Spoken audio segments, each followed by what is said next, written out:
Հիմա տեսեք, ես արդեն ուզում եմ անցնեմ մեր փորձակնությունների։ Մեր փորձակնությունների այս պահին բազմաթիվ դրանք որ 5-ն են, որոնք որ ուղարկվել նշանակվել են, դրանցից այս պահին մենք ստացել ենք 3 պետություններից։ Առաջինը Չեռնոգորիայից, Ռուսաստանի Դաշնությունից եւ Սերբիայից։ Բոլոր փորձագետներին տրվել է նույն հարցը։ Ես հիմա ուզում եմ հարցը հնչեցնել եւ դրա վերաբերյալ նրանց տված պատասխան։ Փորձագիտական եզրակացությունները մենք կհրապարակենք իհարկե էլեկտրոնային տարբերակի, ինչպես նաեւ դրա հայերեն թարգմանության հավաստները։ Եվ այսպես Չեռնոգորիայի փորձագիտության եզրակացության համաձայն հարցս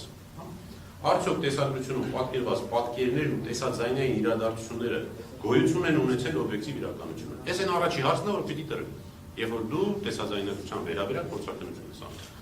Այդ ամենը իրականության մեջ գոյություն ունեցել թե ոչ։ Պատասխան. տեխնիկական ցուցիչները ցույց են տալիս, որ ներկայացված ֆայլերը մշակված բացանցյալներ են եւ չեն հանդիսանում օբյեկտիվ իրականության բնօրինակ։ Չմշակված գրանցում, չափված ծրագրային հետքերի օրինաչափությունը, ծրագրային արտահանման բնութագրեր, ժամանակային վերաժամանակավորում, ֆիքսված կադրի մեջ կոմպոզիցիա, մնացորդային վարկագիծ հստակ վկայում է ալգորիթմական արտադրության եւ կամ նյութի վերակառուցման մասին։ Հետևաբար ներկայացված տեսագրություններում ցուցադրված տեսաձայնային իրադարձությունները գնահատվում են որպես կառուցված, մանիպուլացված թվային բովանդակություն։ Այստեղ ունենք նաև տեխնիկական հիմքերը դրա հետ կապված, որը շատ տեխնիկական է, այդպես չեմ ուզում իմ անջեցնել, դու արդեն երբ որ հրապարակենք նաև հայերենը կտեսնեք դրանից։ Հաջորդ հարցը, որ 7 հարց եմ տվել, որում հաջորդ հարցը։ Արդյոք տեսագրությունը չի ստեղծվել արհեստական բանականությամբ կամ տեսաբովանդակություն ստեղծելու համար նախատեսված հատուկ ծրագրերով։ Պատասխան. տեխնիկական արդյունքները հակասում են այն պնդմանը, թե տեսագրությունը չի ստեղծվել արհեստական բանականությամբ։ Այսինքն ես որ հարցնում արդյոք դա չի ստեղծվել արհեստական բանականությամբ, ասում եմ, այդ ձեր ասածը հակասում է, որ չի ստեղծվել։ Կամ մասնագիտացված ծրագրերով։ Մի քանի անկախ ցուցիչներ, ծրագրային արտահանման բնութագրեր, ժամանակային վերակառուցում, կադրերի վերաօգտագործման նշաններ, մնացորդային կայունացման օրինաչափություններ, ֆիքսված կադրի կոմպոզիցիա ցույց են տալիս, որ ներկայացված նյութերը հանդիսանում են մասնագիտացված ծրագրով ստեղծված կամ մանիպուլացված արդյունքներ եւ խիստ բնորոշ են արհեստական բանականությունով աջակցված սինթեզին եւ կամ արհեստական բանականությունով աջակցված վերակառուցման փոփոխության։ Էլի տեխնիկական հիմքերն են դրա վերաբերյալ։ Հաջորդը արդյոք ձայնագրությունը եւ խոսքային բովանդակությունը չեն փոխվել, որտեղ եթե հիշում եք տեսաձայնագրության մեջ որոշակի ինչ-որ ձայներ կային, հա, հարցը հետեւյալն է, արդյոք ձայնագրությունը եւ խոսքային բովանդակությունը չեն փոխվել։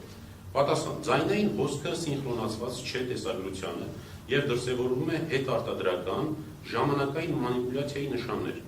Կոնտեյների մակարդակով ժամանակային շեղումը, որը տված է նկարով, ինչպես նաև տեսաձայնային ժամանակային ոչ ստացիոնար վարքագիծը հաստատում են, որ ձայնը վերաժամանակավորվել, այսինքն վերասինխրոնացվել է տեսագրության նկատմամբ։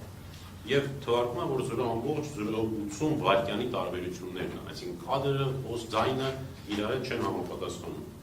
Չորրորդ հարցը, արդյոք ձայնային միջավայրը, պայմանները կամ տեսաձայնագրման միջոցները չեն փոխվել։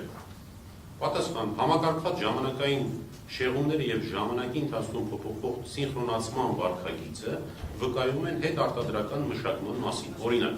արտահանում, վերախառնում, վերաժամանակավորում։ Սա հաստատում է, որ ձայնային հոսքը եւ ներկայացված իրական գրանցման շղթան ենթարկվել է փոփոխության։ Սրանք կեղծիքի մասին է խոսքը։ Էլի ինքերն են։ 5-րդ հարցը. արդյոք տեսաձայնագրությունը պարունակում է տեսա եւ կամ ձայնային խմբագրման հետքեր։ Սա մասնավորապես նկատի եմ ունեցել մոնտաժման հետքեր։ Եթե օրինակ լիներ իրական նկարահանված որոշակի կադրեր, արդյոք մոնտաժի միջոցով կարող էին իրար բերել կպցնել։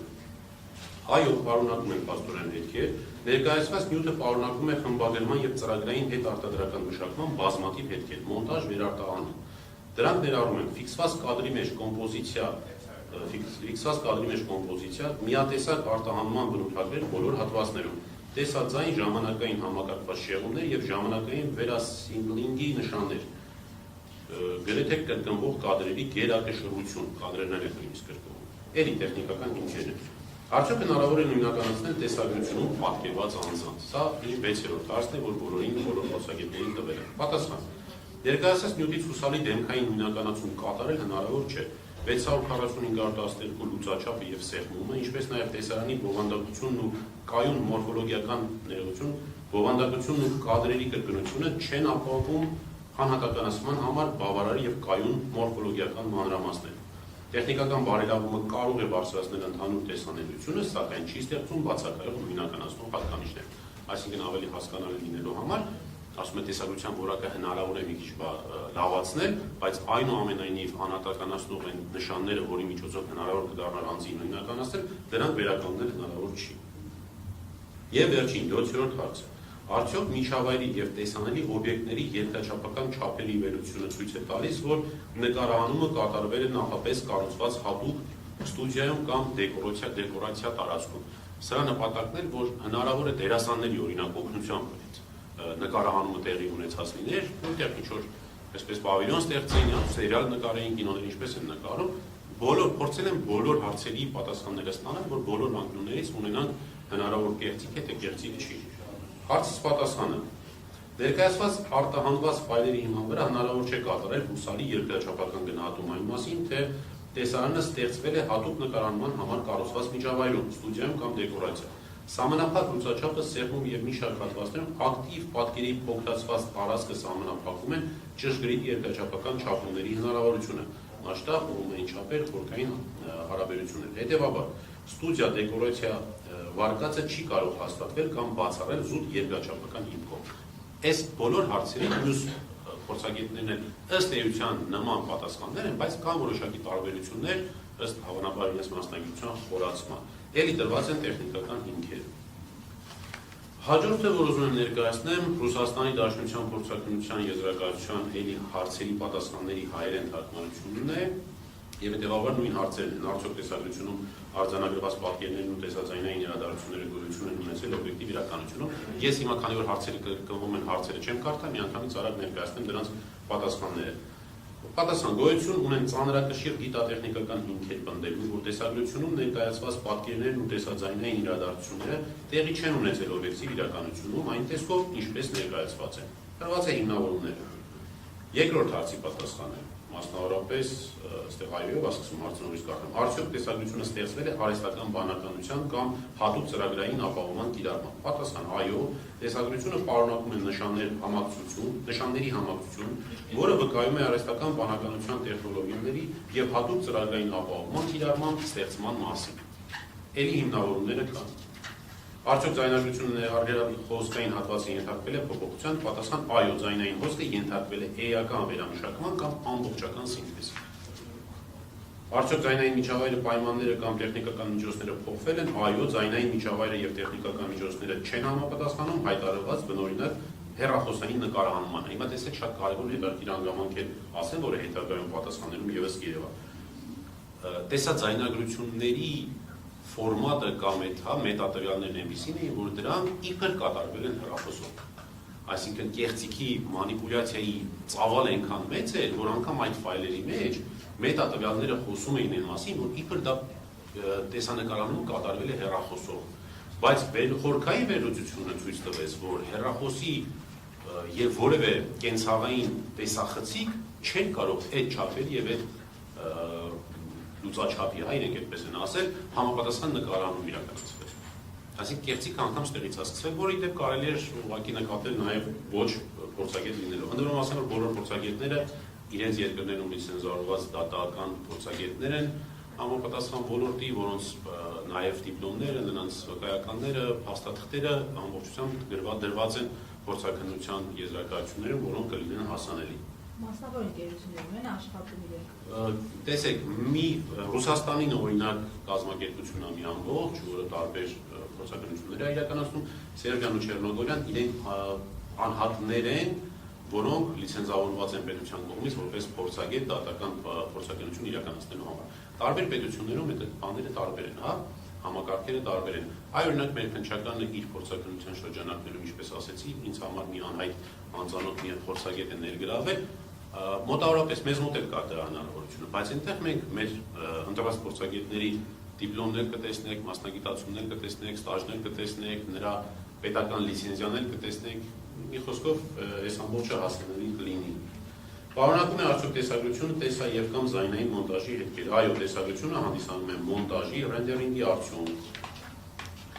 Նույնականացման վերաբերյալ ոչ ներկայացված նյութերով անձի հուսալի նույնականացում հնարավոր չէ հիմնավորումներով։ Երկրաչափական չափերի իմաստով փոփոխությունը ցույց տալիս է արդյոք երկրաչափական վերլուծությունը, որ նկարահանումը կատարվել է նախապես կառուցված միջավայրում։ Ուրեմն ըստ պատասխանի այո, վերլուծությունը վկայում է նյութի ստեղծման մասին նախապես կառուցված վիրտուալ միջավայրում։ Այսինքն այստեղ խոսքը գնում է հենց արհեստական բանականությամբ ստեղծված միջավայրի մասին, որ քանի որ այդ ամբողջ տեսագրությունը իրականության մեջ ֆիզիկապես գոյություն չի ունեցել, հետևաբար այս փորձակնության համաձայն խոսվում է, որ դա վիրտուալ տարածություն է։ Գիտեք չէ՞ որ նա վիրտուալ տարածություն է։ Կադրերով, արհեստական բանականությամբ կամ այլ ծրագրերով ստեղծված, դիզայնով ստեղծված տարածքների մասին է խոսքը։ Եվ եզրակացություն վերջնական, ես Ռուսաստանի Դաշնության մասով համակողմանի վերլուծության հիման վրա մասնագետը հանգում է հետևյալ կատեգորիկ եզրակացությանը։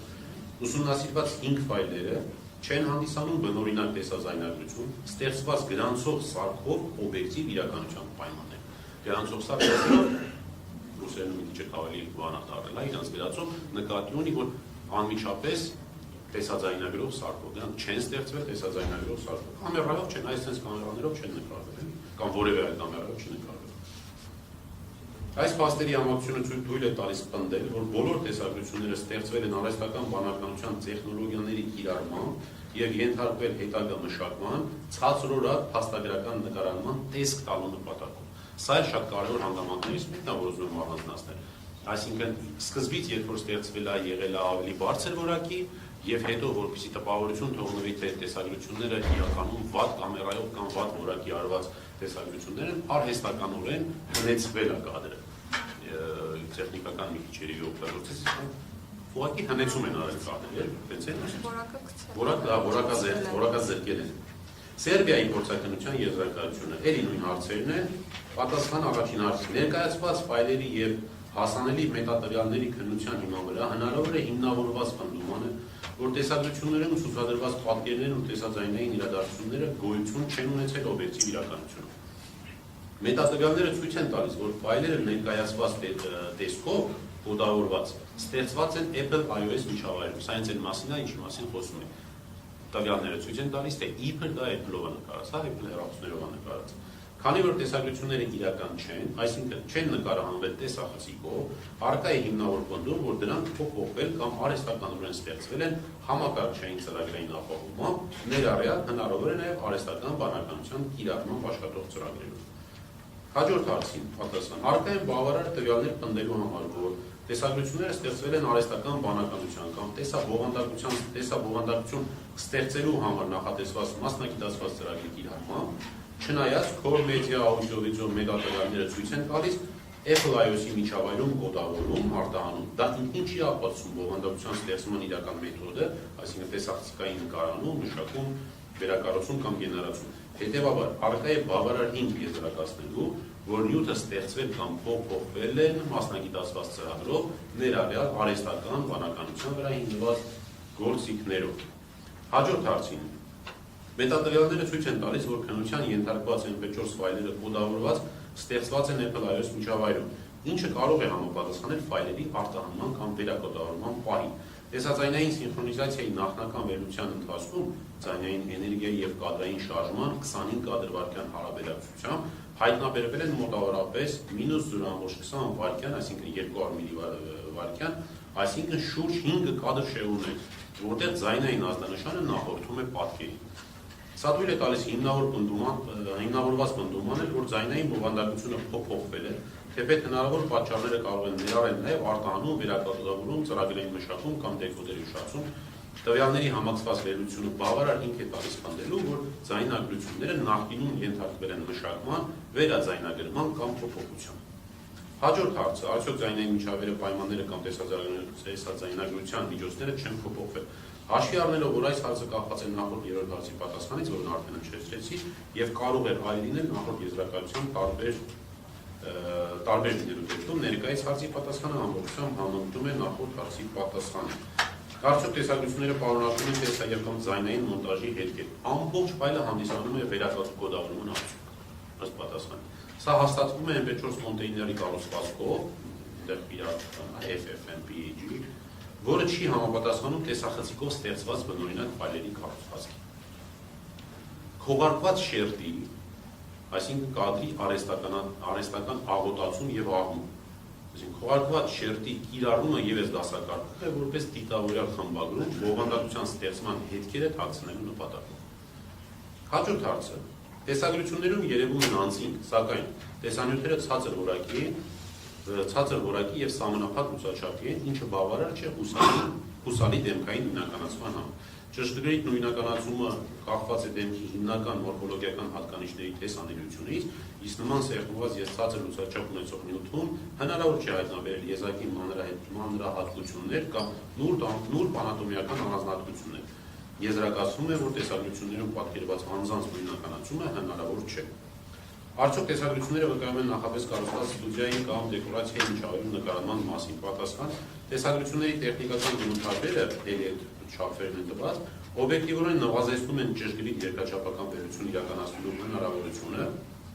մասշտաբ, հեռանկարային հարաբերություն, հողմային չափեր, խորքային հարաբերություններ, հատկապես այն դեպքում, երբ կադրերում բացակայում են հայտնի չափերով հուսալի հողմային օբյեկտներ։ Բացի այդ, մետատվյալները ցույց են տալիս արտահանում վերակոդավորում, ինչը կարող է ազդել տեսողական եւ տարածական ցուցիչների վրա։ Այսինքն սրություն, աղավաղումներ, արհեստական հետքեր։ Սրանք են հիմնական պատասխանները, որոնք ստացվել են նշված 3 միջազգային փորձաքննությունների արդյունքներում։